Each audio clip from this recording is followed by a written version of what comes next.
Welcome to Straight Shoot, a wrestling podcast. I'm Wheezy, and today I am joined by Kevin the Man, Heel Kevin, my TikTok ride or die. How you doing today, buddy? Hey, TikTok ride or die. They gave us the key to the castle, and we gonna burn this mother down. Okay?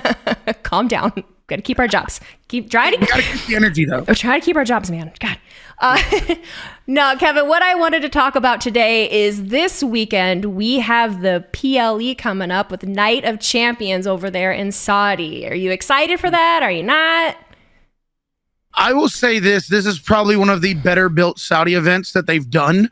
And I never thought we would see the day where we would get Sami Zayn and Kevin Owens participating in a Saudi event. So I know. As they were kind of building towards it and they announced it, my first initial thought was, how are they going to get out of this? What are they going to have them show up on SmackDown and say, hey, let's do this right now? Like, how are they going to keep him from going to Saudi? But then after doing my homework and reading about the peace agreement that they had and stuff like that. So I am very excited for it because we're starting to see more wrestlers like Sami and like Kevin, who we know are fantastic, should be on a pay-per-view or premium live event, that just weren't on there because of their own religious beliefs or whatever the case may be, their affiliations, whatever. They were not going to Saudi, but now we're starting to see that condense a little bit and more people going. So it really could open itself up as just another premium live event without any restrictions, and that is what I'm excited for. Well, and having a Saudi show that doesn't have a big old timer coming back for a big paycheck. We don't have a cameo by Goldberg or Undertaker or Shawn Michaels or God, whoever else needs to just stay out of the ring. So I'm excited. I'm excited for that part. It's actually a currently built pay-per-view. You think they finally learned their lesson on that one? I'd never say never, but I'm hoping we at least get a break for it from a little while. Yeah. But no, I think it's shaping up to be a pretty decent event. For sure. So, and in talking about, the Sami Zayn, Kevin Owens match, Sami Zayn and Kevin Owens are going up. They're putting the tag team titles on the line against Roman Reigns and Solo Sikoa. Now, I have, heard the little rumblings of what people are thinking about that and if Sami and Kevin are going to be retaining or if they're not. What are you thinking? They have been building Roman Reigns for the last 1,000 days, even before that, before he won the title, probably about 1,020 days, because he won the title shortly after him and Paul Heyman got together. And that's really where we started to see them go all in on Roman Reigns. And they've done a good job at keeping it going and continuing that story. But I don't think there is a positive outcome where Roman and Solo win the titles. I don't see that being a good thing. And once again, guys, these are just my opinions. But I think this is a perfect opportunity to maybe inadvertently, I'm not saying that the Usos come in and just start super kicking the crap out of Roman Reigns or Solo, but maybe they come out and they're maybe you see like this backstage segment where they're like, look, I know Roman's not happy with us right now. I know Roman's not really feeling us right now. But if we can make sure, if we can put our pride aside and do whatever we can do to make sure they walk out as champions, if we can make him feel like he still needs us, maybe when Kevin Owens and Sami Zayn have their back against the wall and we go in and do something that causes them to win, then Roman will welcome us back into the locker room. We'll be back into his good graces. And that is where the miscue happens. And they end up costing the titles, not intentionally, but they end up costing the titles instead of winning the titles. That will be the next chapter in the crumbling of the bloodline. And that is where I think it needs to go. Not to mention that Kevin Owens just dedicated their win to the Usos, which adds another layer of animosity between the two. I think the story is set up for this to be the final blow that separates, that annexes the Usos from Roman and Solo. I think that's got to be the outcome. I was pretty much borderline thinking the same thing. I knew that however this was going to be set up was going to be something that causes more cracks in the bloodline. But I wasn't sure, in thinking about it, of, like you said, the Usos coming in and trying to help, but inadvertently actually making costing them the match. The other thought I had was, oh, maybe they're going to be wild, and the Usos come in, and this, again, my wrestling thoughts, just leave me alone. You can tell me I don't know what I'm talking about. It's fine. But, the Usos coming in and actually helping Sami and KO. I don't know why that would be the case, but it's a thought that you can ponder for whatever silly reason. On the flip side, this is professional wrestling, and anything can happen. Cards subject to change. Scripts can be ripped up last minute. Gosh, we've seen so many things that just change on the fly. What if Roman Reigns and Solo Sikoa did win the tag belts and we have Roman 4 belts? Do you think that adds to the story of Roman Reigns, or do you think it deflects from where the Bloodline story needs to go? I think it gives people more of a reason. Now, there's such thing as bad guy heat, which is what Roman has, and then there's please get off my TV screen heat. I'm tired of seeing you, which is kind of what Baron Corbin has. Oh. Anyway, I think this is going to take people from having the good kind of heat to the bad kind of heat, because then you start to ask yourself, where does this end? Are they going to go? Are they going to go grab the Intercontinental and the US and the NXTs and all this other stuff? Are they going to bring back the 24/7 title just so we're going to hold another one? Like, where do we drop? There has to be a clear line in the sand where we're willing to say, this is the line. We'll push Roman Reigns to it. We'll have him stand on it, but he will never go over it. And right here, I think this is that line that they don't need to cross, especially when you look at Kevin Owens and Sami Zayn come out to the ring. They are super over. They are white hot. They have the crowd in the palm of their hand. They're doing everything right. It would be a shame to kind of derail that, because sooner or later, Roman's going to have to lose. He's going to have to drop the titles at one point or another. Who that person's going to be, we don't know. When is it going to happen? We don't know. We all thought it was going to be Mania, or some of us thought it was going to be at Mania. I did. Here we are with Roman still being champion. Yep. But what I'm getting at is, knowing that day inevitably has to come, you don't want to extinguish every other flame on your roster. You don't want to extinguish the Cody Rhodes flame. You don't want to extinguish the Sami Zayn and Kevin Owens flame. You don't want to extinguish all these other things, because then when you dethrone Roman, instead of putting more fuel to another fire, you have to completely start a new fire. I don't think it's time to put that fire out with Sami and Kevin. I don't think so either, and it wouldn't add anything. I don't think it elevates. Roman Reigns doesn't need to be elevated anymore. No. He's not going to gain anything by taking the tag titles. All it's going to do is take away from Sami and Kevin, like you said, entirely too soon. But not only that, when we're thinking about, okay, putting 4-belt Roman, I personally, I don't know how you feel about it, I'm so tired of the double belt situations. It used to be, something that was elevated. I keep using that word, but it was, trying to think of a word. It used to be, it was a statement. It was a statement for somebody, because, we had a champion on Raw, we had a champion on SmackDown, but it really, you became a part of a very elite group of people to hold both at once. And it really, we're trying not to overuse this word, but it really elevated you to a different status. There are very, very, very few things Roman can do that are going to elevate him from where he is now. And the tag titles aren't it. The tag titles, as awesome as they are and as relevant as Sami, Kevin, and the Usos have made them, they're not going to precede the World Championship, the Universal Championship.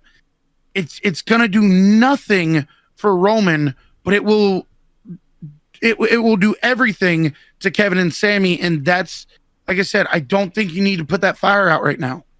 I don't think so either, but there will still be the people that root for it and really want Roman 4 belts, but just because they can say that Roman has all the gold, he has all the gold. Look, I get the Roman following. I said this the first time I recorded with Santi.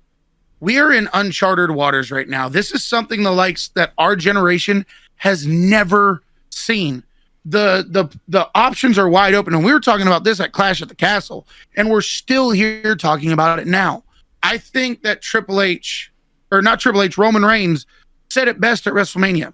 This isn't TikTok. This isn't fast food at McDonald's. We are telling you a story. We're providing you a 5-course meal. You got to go to the restaurant. You got to check in. You got to get your table. You got to order your drinks, order your appetizers, wait for the food to be cooked, enjoy the food. Then you get your appetizers, then your meal, then your dessert. It's a long course. This isn't McDonald's where you're going to pull up to the drive-thru and have your food in under 3 minutes and then the story's over. Mm-hmm. You got to let it play out. But I can see a good thing, or even though I wanted Cody to win, even though I really wanted Cody to win. Me too. I see the benefit of Roman winning. I do too. Now I do. Yeah. I see the benefit of continuing on to the next chapter. I will say this right here, right now, and you guys can hold me accountable in the comment sections. Oh, they will. I do not see a positive side or a positive reason why Roman should win the tag titles. I don't see a single one. I don't either. And I really didn't even think about it in that way at all. Well, and to your point, I mean, yeah, like you said, 5-course meal. We're watching Roman play out this whole story. We're savoring it. And as anyone that genuinely loves pro wrestling can handle that and sees it and enjoys it. And it's not like I've seen people say that they feel like they're bored with it. They're bored with it. What part of it are you bored of? Because it's not like they've been doing the same thing. You're watching things unravel. You're watching different elements get invited, or you're watching different elements get added to the story. What part of it is lagging to you? See, in my opinion, and I hate to take what Roman said because I know I just quoted him, but I'm going to. I blame TikTok. I blame YouTube Shorts. I blame Instagram Reels. I blame all this short form content because we are living in a generation right now, not to try to sound like an old man, but we're living in a generation right now that is more concerned with instant gratification. We want what we want, and we want it right now. Absolutely. Right this second. We don't want to watch the story. We don't want to read, the novel. We want to skip to the last page and get the cliff notes. Who cares what's in the book? We want to know what character dies, what character lives, and is there a second one coming? But whenever you have that, whenever you do that, it's over just as quick as you got there. If you want the longer you have to wait, the bigger the payout's going to be. Harley Race said it the absolute best. When you think you're moving too slow, slow down. Ooh. When you think you're moving too slow, slow down, because you're not. You're never moving too slow. And the people who really enjoy professional wrestling and enjoy the storytelling aspect, we are hooked. I have never been more hooked into SmackDown than I am right now. Absolutely. Not a coincidence. No, absolutely. There for a while, we can remember where SmackDown was just, did you see what happened on Raw? This happened on Raw. Look what happened on Raw. Cut to a promo segment. Also, this happened on Raw, and this is coming up on Raw. But now we're getting actual stories that are exclusive to SmackDown. SmackDown is inviting. SmackDown gives you a reason to be invested. And I can't remember the last time I could truly, truly say that. I am excited to watch SmackDown. I look forward to SmackDown as opposed to, what's it been at least like 6-7 years ago where it was just, did you see what happened on Raw? Now SmackDown has an identity, and that comes through storytelling, not instant gratification, not TikToks, not shorts, not reels. You got to read the entire book. Oh, I like Grandpa Kevin out here spitting facts. He's spitting facts. And because we do live in that world. And maybe as people that live on TikTok and make shorts and do all those kinds of things, people might think that that's hypocritical. But no, we're the kind of people that do see, to me, professional wrestling is storytelling. I've said that before. The physical aspect of it is very important. It's very entertaining, but there are plenty of legends out there that didn't have to do a lot of the stuff that people are doing today in order to get over with a crowd.